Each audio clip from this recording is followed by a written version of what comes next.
Əuzu billahi mineşşeytanirracim. Bismillahirrahmanirrahim. Bir daha salamlayırıq sizə əziz dostlar.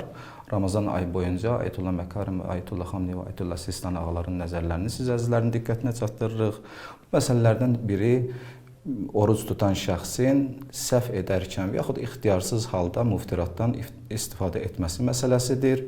Yəni orucu batil edəcək şeylərdən istifadə etməsidir ki, alimlərimiz buyururlar, əgər bir şəxs səhv edərsə və yaxud ixtiyarsız halda muftiratdan istifadə edərsə, bu şəxsin orucuna xələl gəlməmişdir, yəni orucu düzdür, orucuna adi qaydada davam edəcəkdir. Məsələn, bu məsələlərdən biri unutqanlıq üzündən və yaxud səhv üzündən bir şəxsin Allaha və yaxud onun Peyğəmbərinə hər hansısa bir məsələni nisbət verməsidir. Məsələn, bir şəxs etiqadı var ki, hər hansısa bir sözü Allaha nisbət verir, elə bilir ki, Quranda bu cür buyurulub və yaxud rivayətlərdə bu cür buyurulub, bunu etiqadı üzündən deyərsə, elə bilər ki, məsələ məsələn olduğu kimidir. Sonradan məlum olar ki, bu məsələdə düzgün xəbər çatdırmamışdı, düzgün Peyğəmbərə və yaxud Allaha nisbət verməmişdi. Bu şəxsin deyirlər ki, orucuna heç bir xələl gəlməmişdi. Bu fərq etməz.